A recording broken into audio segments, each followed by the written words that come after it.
Assalamualaikum warahmatullahi wabarakatuh. Bismillahirrahmanirrahim. Di video kali ini kita akan membahas materi PAI kelas 9, yaitu tentang toleransi.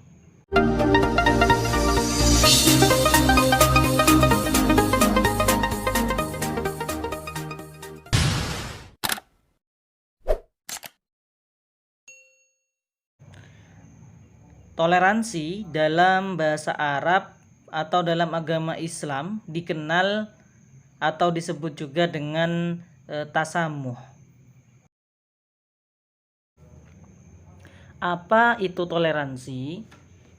Menurut istilah Arab, kata toleransi merupakan sinonim atau persamaan dari kata tasamuh seperti yang saya jelaskan tadi.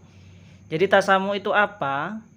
Suatu sikap terpuji dalam pergaulan di mana terdapat rasa saling menghargai, saling menghormati di antara sesama manusia dalam batas-batas yang digariskan oleh ajaran Islam.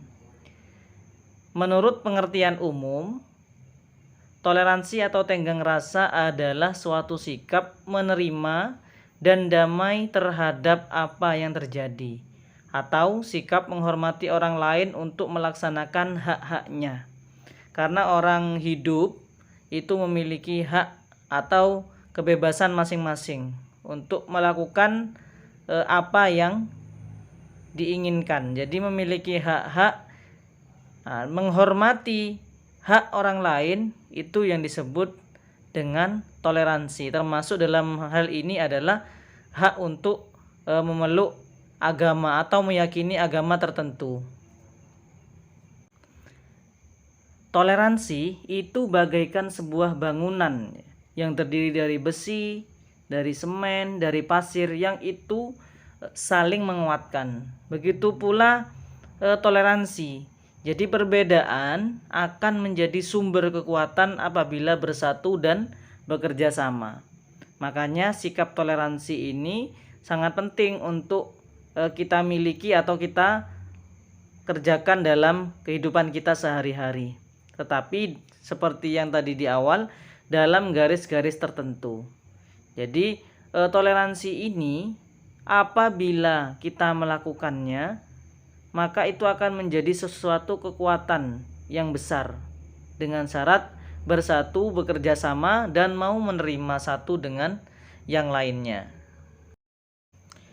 Berikut ini adalah dalil dari sikap toleransi itu sendiri ya, karena memang sikap toleransi itu diajarkan di dalam Islam, maka diberi petunjuk di dalam Al-Quran. Salah satu dalil dari toleransi adalah di Quran surat Al-Hujurat ayat 13. A'udzubillahi minasyaitonirrajim. Bismillahirrahmanirrahim. Ya ayyuhan nas inna khalaqnakum min dzakari wa untha wa ja'alnakum syu'uban wa qabaila lita'arafu inna akramakum 'indallahi atqakum innallaha 'alimun khabir. Yang artinya, wahai manusia, sungguh kami telah menciptakan kamu dari seorang laki-laki dan seorang perempuan, yaitu Nabi Adam dan Siti Hawa. Kemudian kami jadikan kamu berbangsa-bangsa dan bersuku-suku lita'arafu, agar kamu saling mengenal satu sama lain, saling menghargai satu sama lain, saling menghormati satu sama lain, saling menerima perbedaan satu sama lain. Sesungguhnya yang paling mulia di antara kamu di sisi Allah adalah orang yang paling bertakwa. Sungguh Allah Maha mengetahui, Maha teliti. Ini adalah dalil dari toleransi, Al-Hujurat ayat 13. Berikutnya, untuk toleransi itu dibagi menjadi dua ya. Jadi toleransi kepada sesama muslim dan toleransi kepada non-muslim atau kepada agama lain. Karena kepada sesama muslim ini bisa jadi berbeda, maka juga perlu toleransi kepada sesama muslim. Toleransi kepada sesama muslim yaitu menghargai dan menghormati perbedaan pendapat dalam ajaran Islam atau dalam satu agama, itu wajib adanya toleransi. Contoh misalkan yang di masyarakat ya, jumlah rakaat sholat tarawih ini ada perbedaan. Ada yang 8 rakaat dan 3 witir itu jadi 11. Kemudian ada juga yang berpendapat 20 dan 3 jadi 23. Ini perbedaan pendapat tetapi harus ditoleransi.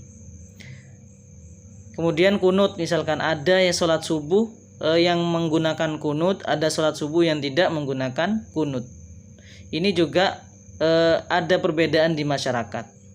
Kemudian budaya tahlil, ini ada yang setuju, ada yang tidak. Ini adalah perbedaan pendapat dalam ajaran agama yang sama, yaitu Islam. Ini dibolehkan untuk berbeda atau toleransi. Maka kata kuncinya, untuk hal-hal yang furu'iyah boleh berbeda dalam hal furu'iyah atau yang cabang ya, yang tidak bersifat prinsip pokok. Ini boleh, contohnya jumlah rakaat salat tarawih, kunut, budaya tahlil, ini adalah hal-hal furu'iyah atau cabang.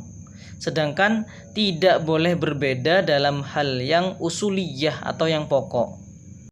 Contohnya seperti jumlah sholat sehari semalam itu 5 kali. Itu adalah hal-hal yang bersifat usuliyah atau pokok. Jadi orang yang mengatakan bahwa sholat itu cukup 3 kali, cukup 2 kali, otomatis dia sudah tersesat atau bisa dikatakan sesat. Kenapa? Karena berbeda dalam hal-hal yang usuliyah atau yang pokok. Kemudian cara sholat, harus takbiratul ihram, harus ruku, harus sujud, ini hal-hal yang usul, yang pokok. Jadi tidak boleh berbeda pendapat dalam hal-hal yang ini.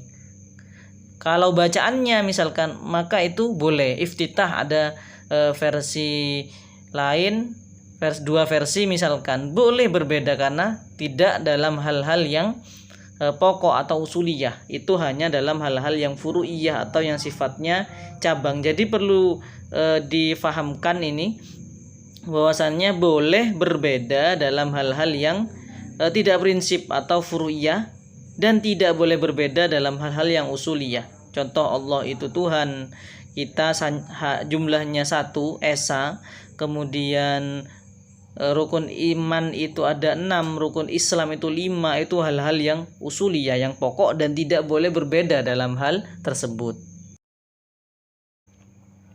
Sedangkan toleransi kepada agama lain adalah menghormati dan menghargai pemeluk agama lain untuk beribadah sesuai dengan keyakinannya masing-masing. Ini adalah toleransi kepada agama lain. Kata kuncinya yang ini, boleh toleransi dalam hal-hal selain akidah dan ibadah. Jadi hal sosial, ekonomi, dan lain sebagainya itu diperbolehkan toleransi. Tetapi dalam hal akidah atau keyakinan dan masalah ibadah itu tidak boleh kita bertoleransi kepada agama lain yang bukan Islam. Dalilnya mana? Surat Al-Kafirun. Kita lihat bersama. Bismillahirrahmanirrahim. Qul ya ayyuhal kafirun, katakan wahai orang-orang kafir, la a'budu ma ta'budun, aku tidak akan menyembah apa yang kamu sembah. Wala antum 'abiduna ma a'bud, dan kamu bukan penyembah apa yang aku sembah. Wala ana 'abidum ma 'abadtum, dan aku tidak pernah menjadi penyembah apa yang kamu sembah. Wala antum 'abiduna ma a'bud, dan kamu tidak pernah pula menjadi penyembah apa yang aku sembah. Lakum dinukum waliyadin, untukmu agamamu dan untukku agamaku. Inilah dalil dari tidak boleh bertoleransi dalam hal-hal akidah dan ibadah. Jadi tidak boleh kita mencampur akidah ya dan ibadah. Kita juga ikut yakin bahwasannya Allah itu 3 seperti yang dikatakan umat Kristen. Ini kita tidak boleh berkeyakinan seperti itu. Jadi kesimpulannya, dalam ajaran Islam kita itu dianjurkan untuk tidak mengusik agama lain, tidak mengganggu, kemudian saling menghormati antar pemeluk agama, mengakui bahwasannya ada keanekaragaman dalam hal-hal yang beragama. Namun bukan berarti pengakuan pembenaran terhadap agama itu. Tidak boleh memaksa orang pemeluk agama lain untuk masuk ke dalam agama Islam.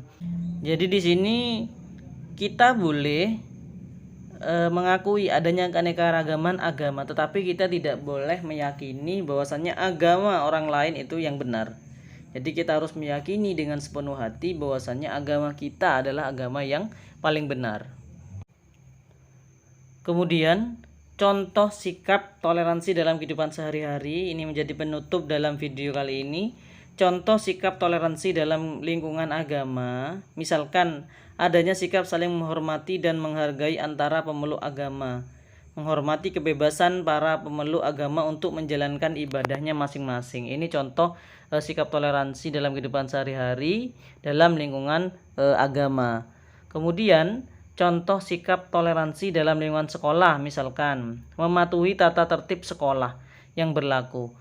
Jadi kita harus menghormati dari keputusan sekolah, tata tertib sekolah.